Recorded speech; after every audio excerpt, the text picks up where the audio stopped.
We are here at Happy Saturday, Paduty and the crew. We have a Richard Wilmore joining me today from Make Your Day Richer. We're at the Paduty Live Podcast Theater in downtown Tarentum. Richard, welcome to the show. Good morning, and thanks for having me. I'm so glad to have you here. Love what you're building, and we're going to talk about that right after the theme song. But I only have one question for you before we get started. What time is it? I think it's 10. What time is it? What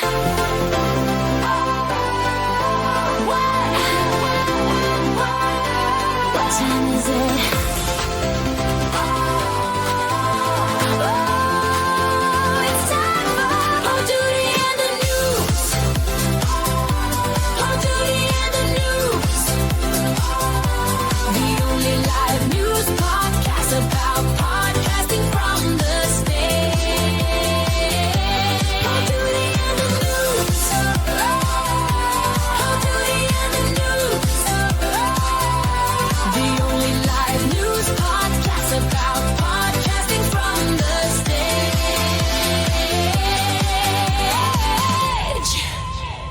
the only live news podcast about podcasting from the stage. Richard, welcome back from this side of the theme song.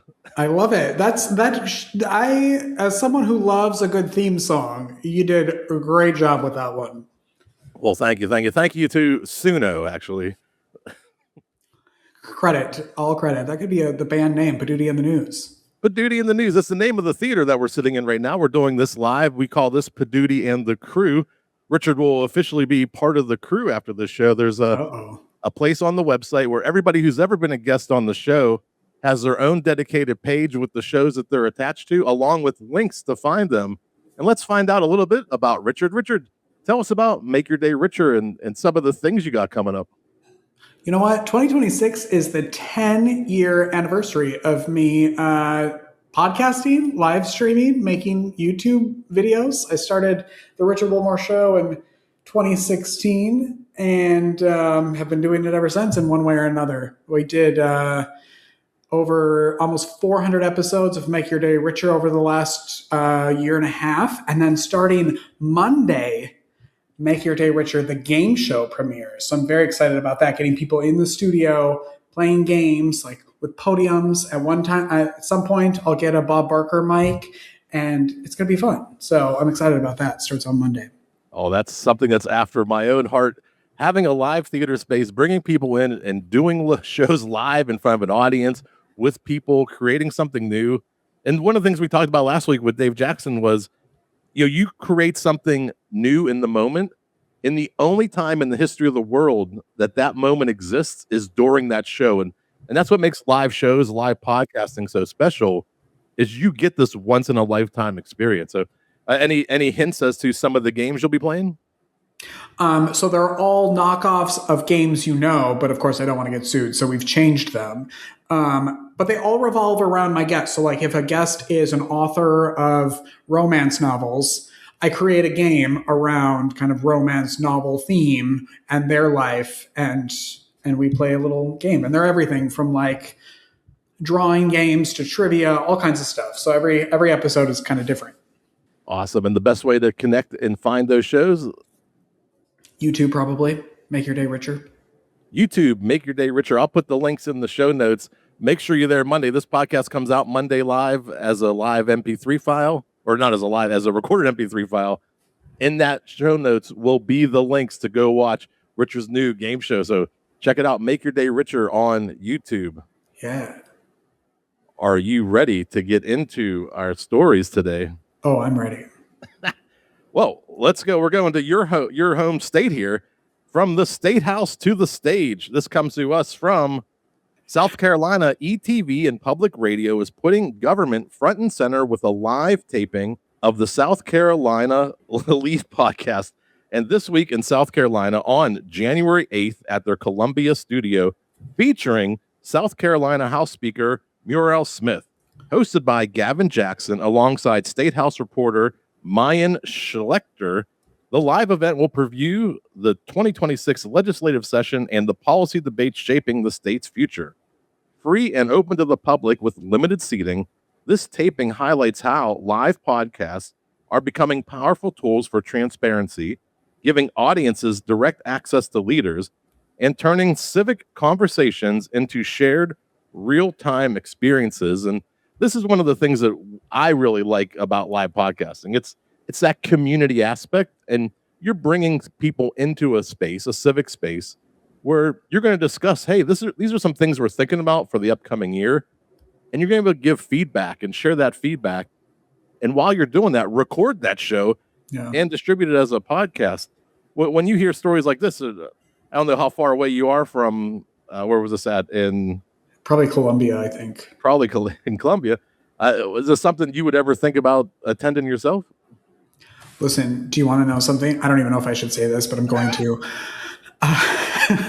The station had a brand new show that was greenlit, a podcast type show that I applied for and then went and auditioned for and then never heard back from them. So I don't know if I have anything to say about it. No, I'm just kidding. They're doing this. They're live taping it, right? It's not live streaming. Yeah, it'll be a live event that they're going to record and then later release as a podcast. I think it's interesting when you see TV stations, TV networks starting to get on the podcast bandwagon. I think that's very telling of like how this is all going. And I think probably because of COVID, where everything's kind of, you have to have access. You have to give people access now. And this is the way to do it. I wish they were doing a live stream of it so people could interact that way if you're not in the room. But I think it's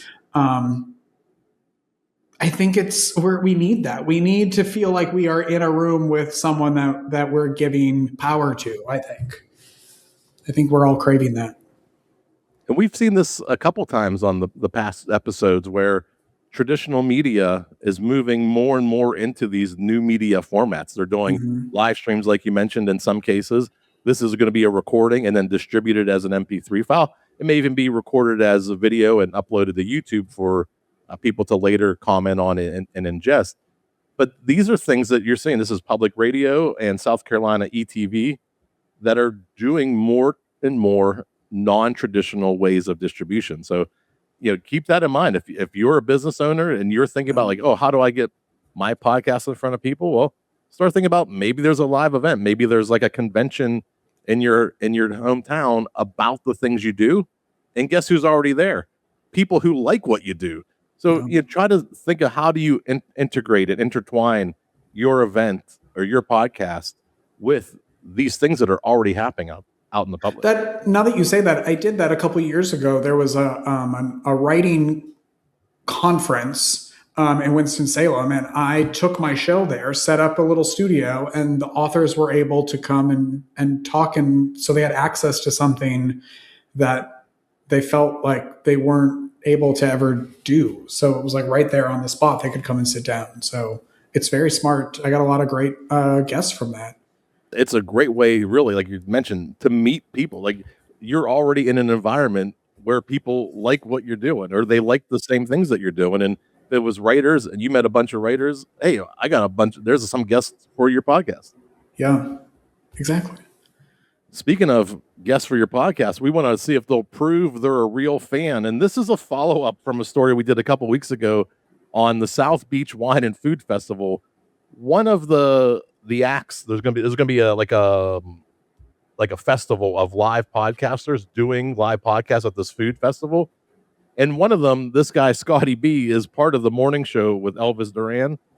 And he wasn't going to go do this because he didn't feel that this was his target audience. So watch the video when you get a chance.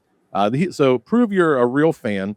A member of Elvis Duran in the morning show is drawing a hard line on live appearances, with Scotty B saying he would refuse $1 million live show unless fans could pass a secret test proving they actually support the show. The debate resurfaced around the South Beach Wine and Food Festival, where Scotty B argued he'd happily do a live show in a smaller venue, but only for an audience that generally wants to be there, but not for people who wandered in for the food. Fellow cast members Gandhi and Andrew Goldstein called him out, sparking a bigger conversation about whether live shows should prioritize scale and spectacle or true fan connection, even if that means fewer seats and less money. And you know my tagline, fewer seats and less money. That's the Padooty Podcast Theater. We got a cap of 40 people. So if Elvis Duran in the morning show with Scotty B, I'll vet all 40 of your guests for you. We promise. You're invited tomorrow. Next week. He can come on the show next week. We talk about these live events, and I really say for 90% of podcasters, a live strategy is a faster way to monetize your podcast than to try to get downloads and read host-read ads. So smaller venues can make money for your podcast. It can cover your expenses for the year, one show. It could cover your hosting, your website, everything that you need to do, and a little bit more by going live instead of trying to get to this arbitrary number to do host-read ads. Yeah, I think it all depends, I guess, on what your goal is, right? Like if your goal is just to get in front of new people, but at the same time, sort of maybe, I don't know, there are places that you could pay me $10 million that I probably wouldn't show up at because it doesn't really align with my moral compass, like, so there's a little bit of that, but there's also like stepping out of the box of what you think where your audience is. I think I talked to other guests about that too. Like if you're an author, don't just go on podcasts about being an author because you're going to talk to other authors. Like if you're trying to grow your audience, maybe step out of what you think or where you think you should be. You said turn down $1 million. I'd probably play a tic-tac-toe convention, for $1 million. And this just seems misaligned. It seems like everybody who's a fan of Elvis Duran in the morning show does eat. Right. And I think a South Beach wine and food festival would be a great place to hang out, meet your fans in a casual environment. And to say that not for $1 million, it does seem misaligned. I get you have your ideals and your views, and you want to maybe this guy grew up punk rock and he's like $5 tickets, DIY AF. But this is, I just think, I think you could open his mind a little bit and do a show in front of people and really capture a new audience, make new connections, make new fans, and share, break bread with some of your fans. I wonder if it's maybe an ego thing too. Like, I mean, Elvis Duran, the morning show is, the most popular radio show, and he's been on there for a long time. Like maybe he, I don't know, feels like maybe he's above it a little bit. Well, the other two, Andrew and Gandhi, are doing the food festival. He's just not, he booked like a cruise and is not going. He's going somewhere else. All right. Well, we'll do it. Why don't we go? They can ask us. We'll split the $1 million and we'll go. I definitely eat. Yeah. Well, let's go to our next story here. The hum stops at the mic. The Rolling Stone interview has officially relaunched as a video podcast, debuting with a powerful live episode featuring Florence Welch, recorded in front of an audience at Cherry Lane Theater and hosted by Rolling Stone senior writer Brittany Spanos. Welch describes anxiety as the constant hum of her life, one that only disappears once she's on stage. Opening up about the emotional weight behind her new album, her collaboration with Taylor Swift, and why she's embracing the approach of turning 40. The relaunch shows how live podcast interviews are evolving into deeply human experiences where performances, vulnerability, and audience presence combine to create moments that feel less like content and more like connection. What did you take away from this one, Richard? I mean, you probably see this more. I film in a studio with no audience. Do you still get nervous, like before something happens? Like even today with no audience and we're recording, like, are there still butterflies before you do something? No, I actually start to thrive on this now. It's not, I don't know if it's a healthy behavior. And people have actually told me that there's a stage Jeff and an offstage Jeff, that I am doing some sort of performance that I don't realize that I'm doing right now. That like, oh, you're being stage Jeff right now. And I don't know. I really enjoy getting in front of people. The only time it really gets in my head is if I over prepare, if I think like this is everything I got to say, rather than just having bullet points I want to hit on, then then I'm fine as long as I have bullet points. But if I try to plan stuff, I'll do this thing where I talk myself out of breath, which is so embarrassing.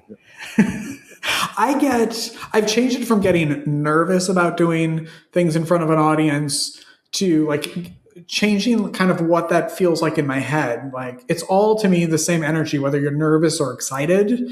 And so trying to regulate that into making sure your energy is up, all of those things. But I always get a little nervous, like even before this, like I want to make sure that you do a good job for the person, whether you're the guest or the interview or the performer. You want to make sure that you're performing at your best. But then as soon as it starts, it feels like all of that goes away. But that's, go time is the best time. And when I do the show, like I spend a lot of time each week. I do 2 of these. I'm going through thousands of stories, filtering through to find the 6 best shows. And once I create the show, I think I sent this to you on Wednesday. I haven't looked at it until this morning. Yeah, that's how much I need to just be in the moment. Yeah, I can't think about the performance. I have to be the performance. Yeah. Living in the moment, I think, is part of live theater, live music, live podcasting. That's why you do it. It's why I always wanted a live daytime talk show. Like the energy, everybody I feel like sits up a little higher. Everybody, there's just a different energy in that room, no matter what type of performance it is, that you can't recreate on a video. Yeah, and this example here with Florence, they're doing what you would have read in a Rolling Stone magazine 20 years ago. You would have to buy the magazine, read through all those words, right? Yeah. Just to get an idea what happened on the stage. But as a true fan, you can go to these types of events. You can watch, how does Florence react to the questions? Right. How does she engage with the audience? How do these things happen in real time? You get to see that eye contact and those in the moment reactions, which you can't get from a magazine article or even an MP3 file. You get to experience celebrities and musicians in a whole new way. And in this case is a great example with Rolling Stone leading the charge. Well, and in a less polished, like produced way as going on the Tonight Show, right? Like it feels like you're hanging out with them because everything is not as chaotic and bright and fancy. Like it's almost like when celebrities first got TikTok and you felt like, oh my gosh, I'm like hanging out with this person. Like you feel like you actually get to know them. And in these more intimate settings of 2 chairs on a stage, you feel like you get to really see personality more than all done up to go on a big show. You don't get that even on a video live stream. You don't get it as much as you get in the moment where you get the reaction of people sitting next to you and behind you, in front of you, hearing that group laughter, hearing the sighs or the oohs and the ahs, like that. All of that is part of the community experience of experiencing live podcasts. Yeah, which kicks it up into High Octane. High Octane goes live. The NHRA Insider Podcast is taking motorsports coverage straight to the track, broadcasting live from Las Vegas Motor Speedway with real-time racing odds, championship point battles, and driver interviews. The live show dives into Pro Stock, Top Fuel, and Funny Car competition, blending expert analysis with the raw energy of race weekend.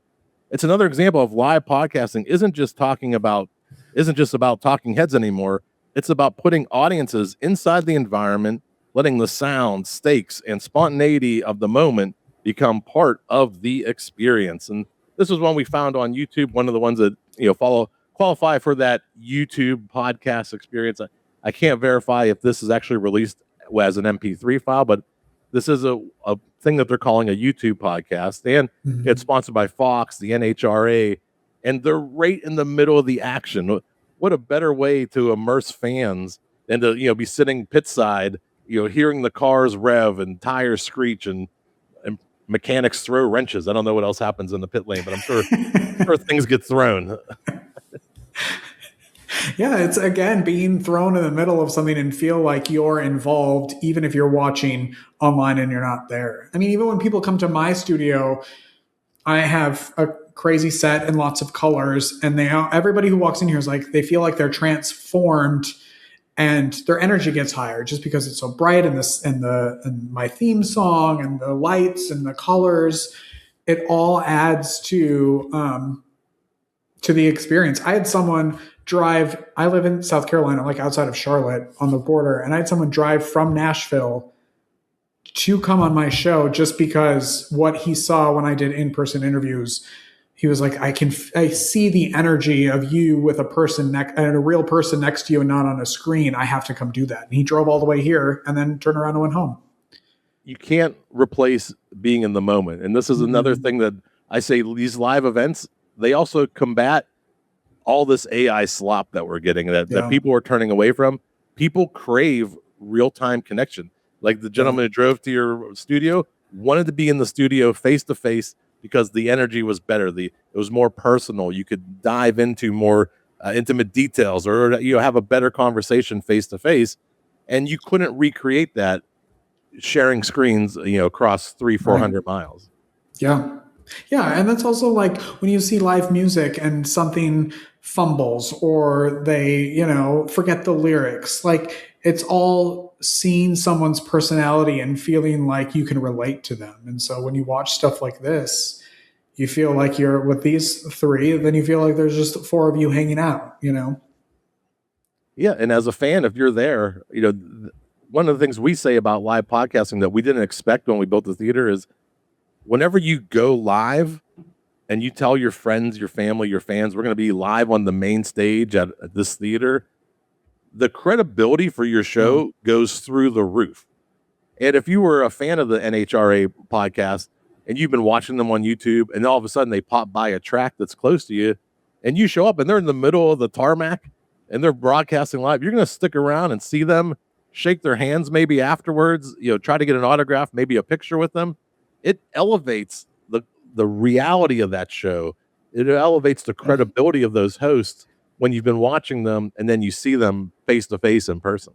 Yeah. Yeah. I just watched you do that thing that I like to watch. And that's exciting. I will tell you that maybe not everybody should do live video, and that it can be really difficult.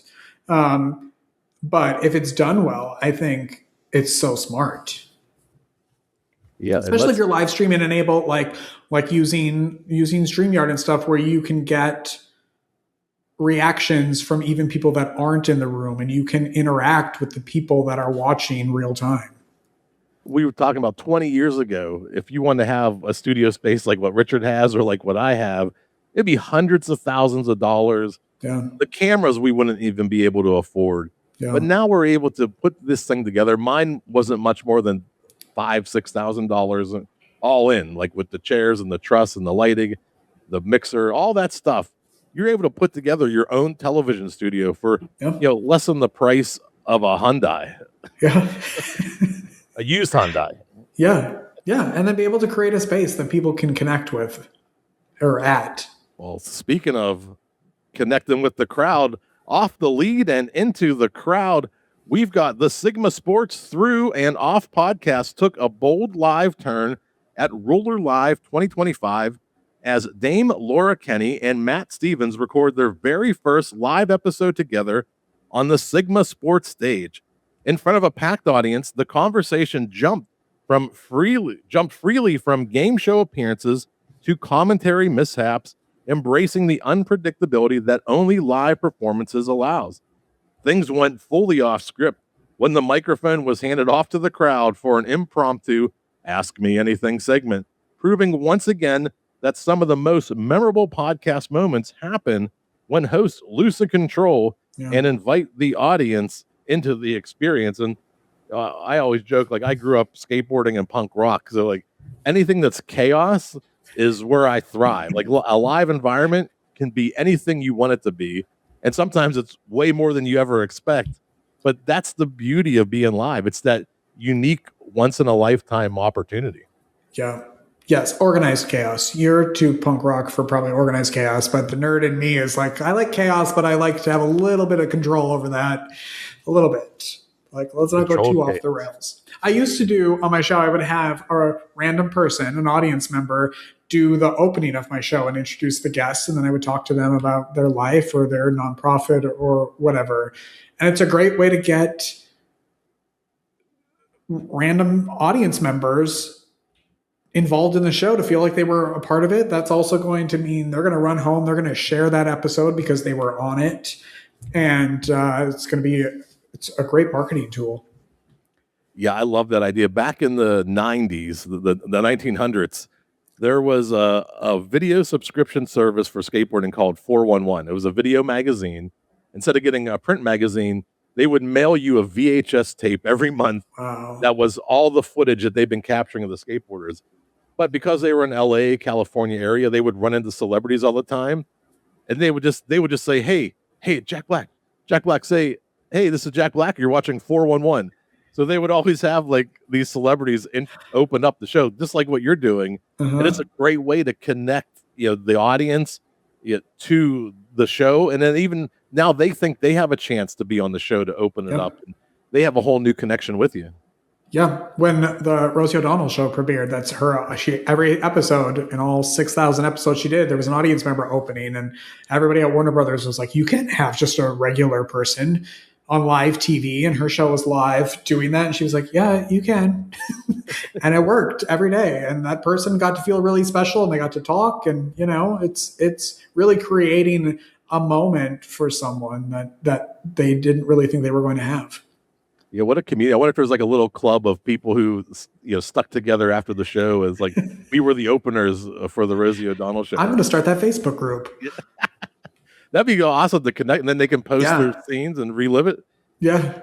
Look for openers of the Rosie O'Donnell show hosted by... Contact me. I want you on my show. Well, we have one more story tonight. It goes so fast. It's not tonight. It's only 10:30 in the morning. We're going to welcome to the Eras Tour of podcasting. Live podcasting has officially entered its Eras Tour, highlighted by Amy Poehler hosting a packed live taping of her podcast, Good Hang, at Hollywood's Fonda Theater, where fans cheered so loudly that comedian Ron Funches joked they've forgotten podcasts are free. Once a solitary earbud-only experience, podcasting is now filling theaters, arenas, and even stadiums. The talent agents comparing fan reactions to Taylor Swift level energy. Industry leaders say audiences who rarely attend concerts or comedy shows are buying tickets specifically for podcasts, driving massive merch sales, new award categories like the Golden Globes' first ever podcast nominees, and a projected $2.6 billion industry by 2026. Hey, we're in 2026. Proving that when podcasters step on stage, fans don't just listen, they show up. I'll let you close out the show. This is everything you and I believe in, I think. I have so many thoughts. I saw that the Basement Yard guys sold out Madison Square Garden. Podcasters selling out Madison Square Garden. I have a question for you. What do you think of celebrities getting in the podcast? They're on my list of things that I want to talk about podcasting. So when I look at podcasting as a general, there's two things above celebrities and comedians. One is the AI slop. There's a company that's launching 3,000 episodes a week, just scraping headlines, and within 2 minutes publishing an episode of a podcast about that topic, and that's rubbish. There's also, we mentioned the pandemic earlier. There was a influx of podcasters who came into podcasting. Some of them never recorded, but they set up their feed. Some of them recorded one episode and was like, this is tough.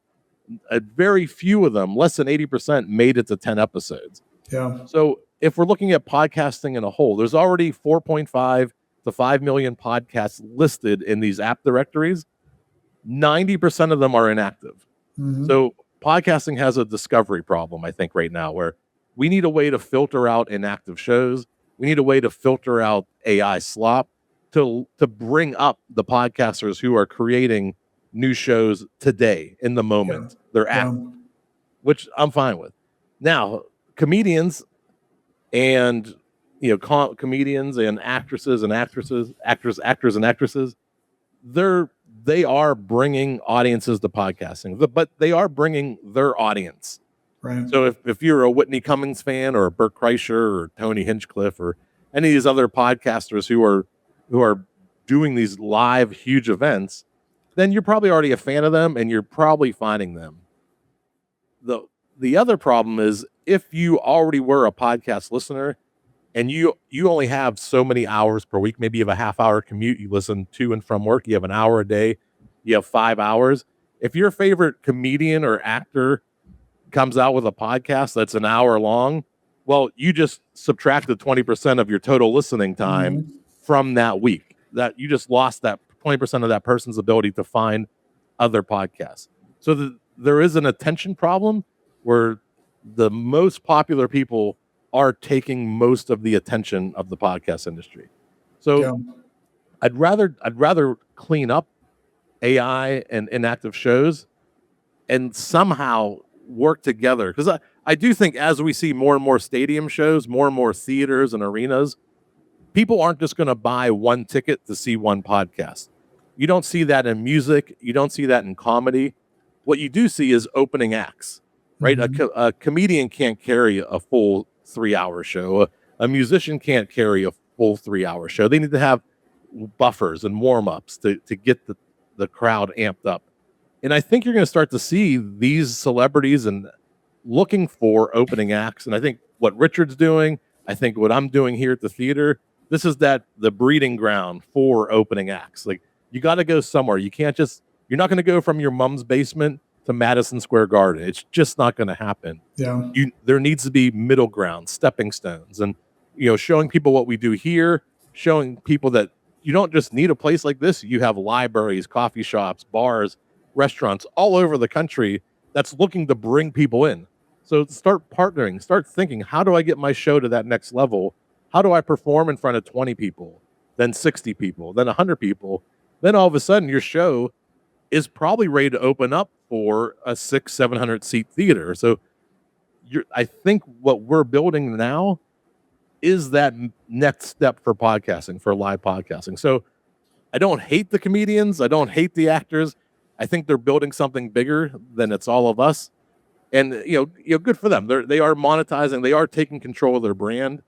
They are, in some cases, skipping out on a manager, on a publicist, and they're owning more and more of their process instead of, 10% here, 10% there, 10% there. They're building something, special that they own and control. I think people watch those things, and then there's the false narrative that, one, it's easy to do, and two, that you're going to have the audience that Chelsea Handler has on her podcast, and that you're going to get the money that Chelsea Handler gets from her podcast. And so I knew a ton of comedians during the pandemic that started podcasts, talked to all of their comedian friends, and then went away because it's work to do it well. And I think people think that you just grab your phone and start talking, and then people are going to listen, and then you're going to get advertisers, and you're going to make tons of money from views. And it can be really discouraging. But I think it's so smart to go out and wherever that audience is, whether it's the wine and food festival that you don't want to go to. I've done my show at a comedy club. I've done it in basements, and I've had audience members in both places. But I think it's all in how you can make that experience special for the people in the room. Because it's the same thing for musicians. You can listen to their music for free, but when they go on tour, you're going to show up. Yeah, I 100% agree. There are a lot of people who get into podcasting for the wrong reason. I alluded to it earlier that I'm going to record a show, I'm going to read host read ads, and I'm going to make Amy Poehler money. Yeah. Like you've missed 5 years in between the start and making Amy Poehler money. There is work. Like, I'm doing this show 2 times a week. I'm probably putting in 16, 20 hours to do 2 episodes a week. And I love this. I thrive in this. I enjoy creating something that other people enjoy. I enjoy sharing the news of live podcasting with other people. So the reasons I'm doing it is to, one, okay, I'm promoting the theater. I'm promoting what's possible with live podcasting. But in case you can't tell, I'm all in on this. So like, I love live podcasting. I love doing live shows. I love when people come in and perform their podcast live, even for the first time, and seeing them get off stage and all those nerves are gone. They're just elated. They're shaking hands with their fans. They're selling merch and signing books at the end. It's an incredible experience that you just don't get recording an MP3 and releasing it. So you keep these live events in mind. You think about what Richard's doing. He's building a game show. I'm building a theater. These are the things that are going to become the future of podcasting. It's going to be about real life, and the numbers tell us that. We were talking about trying to get the profitability, and just real quick, I won't do my podcast math speech, but if you wanted to read ads, the best case scenario, if you could read ads, advertisers will pay you $20 per 1,000 downloads. Here's the problem. If all these podcasters are chasing these host-read ads, we know from looking at Buzzsprout servers, Libsyn servers, 90% of podcasts do not get 1,000 downloads per episode. So you can't even get to $20, and that's okay. It's okay if you know that. But if you were to do a live event, a live show, and you were to sell just 4 tickets at $10, that'd be $40. The way my model works, you get half of that. You would walk away with $20 with just 4 people. So live events for most podcasters are such a quicker way to profitability than trying to chase this arbitrary goal of I'm going to be the most successful podcaster reading purple mattress ads. It doesn't work that way, and that's okay. We just need to pivot our strategy a little bit, and you could cover all your expenses for a year just by doing one show, even as the most novice of podcasters. Well, and like, why are you doing it? Are you trying to get customers? Are you trying to get business from it? Like, you're going to get more business by doing a live event that has 4 people show up where you get to shake their hand after and talk to them. Those people are going to remember you more than they're going to remember that ad that you read about Cheetos. That's right. Go live, make your day richer. Richard, one more time, give us your plugs. Tell us how to find you and all about your new show. Very easy. MakeYourDayRicher.com. I'm also on all the social media things. I'm on there, Richard Wilmore. Make Your Day Richer. Monday, new game show. Starting every Monday. Yes. Well, it's only one question left to answer. What time was it? What time is it?